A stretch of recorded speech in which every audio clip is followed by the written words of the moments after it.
Are you ashamed of your job? You know, in parties when you meet new people and they start asking you, what do you do? And you're kind of groping for a description or a better way to explain what you do. Well, in this video, I'm talking about the dignity of work, coming from the book Every Good Endeavor by Pastor Timothy Keller. I did a review of this book. I did a review of chapter 1 of this book on my last video. You could check it out right above. But today, we're talking about the dignity of work.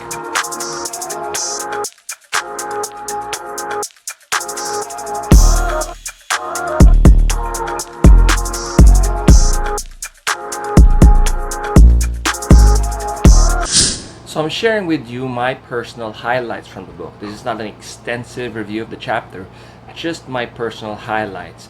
In chapter 2, Timothy Keller talks about this idea of the dignity of work being discussed in the secular field. And then later on gives us context on some Greek thinking and some history going on, and how the Greek thinking has actually affected culture as we know it, and how culture views work. Now, because of that, this has influenced some sets of pervasive ideas that we have today. One is that work is a necessary evil. The only good work in this view is work that helps make us money so that we can support our families and pay others to do menial work. So that's one pervasive view that we see in the world today. Okay, that work is a necessary evil. Okay, second, we believe that lower status or lower paying work is an assault on our dignity. One result of this belief is that many people take jobs that they are not suited for at all, choosing to aim for careers that do not fit their gifts but promise higher wages and prestige. So as we look at these two, we see a problem, all right, in the mindset right now about work, about its dignity. Now, what we want to have is a biblical view of these matters.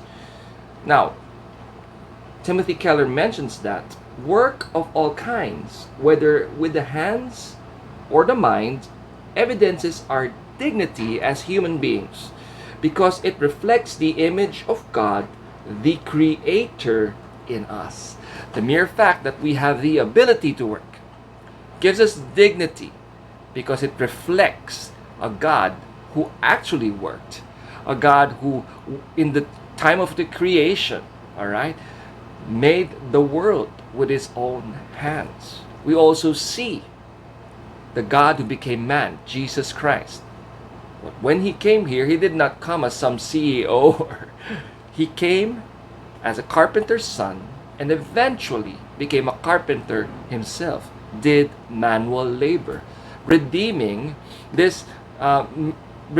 all kinds of work. And so, regardless of where you are today, what job you hold, listen, work has dignity because we are made in the image of a God, and God himself worked. Jesus himself worked as well. If God came into the world, what would he be like? For the ancient Greeks, he might have been a philosopher king. The ancient Romans might have looked for just a noble statesman.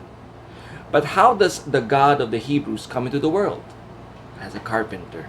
Now, that's just amazing just to think about. Not only was he just trying to be humble in doing so, but by doing this, God says the job of a carpenter is noble, it has dignity, it is beautiful. This message of work having dignity is so important.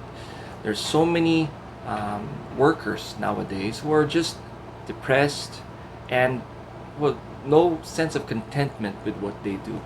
They try so hard to climb the ladder, like the jobs that they have right now are just a means to get to their desired position, forgetting to find beauty in what they have right now and forgetting that what they have right now has dignity because it brings out the best in them right now at this moment. And so if you're here and you've been striving so hard, listen.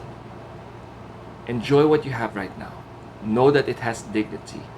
Find purpose and meaning in what you're doing right now. And use it to honor the Lord. Use it to serve others.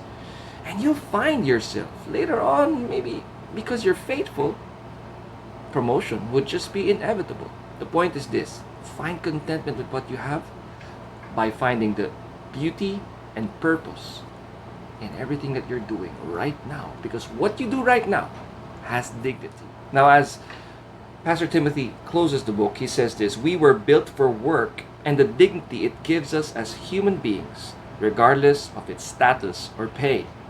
The practical implications of this principle are far-reaching. Number one, we have the freedom to seek work that suits our gifts and passions.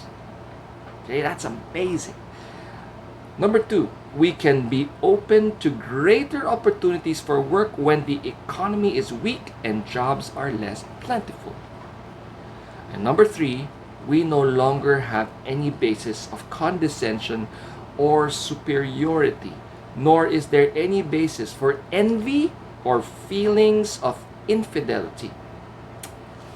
And so, I hope that as you watch the video today, you would have just a satisfaction, a contentment with whatever you have right now. I pray that this would not just be beneficial for yourself, but be beneficial for your colleagues as well, for your relationships at work. You know, there's a rat race that they say that's happening at the job, and sometimes we see our colleagues as competitors, and that really disrupts the relationship, the collaboration that ought to be there, the friendships that could have been built.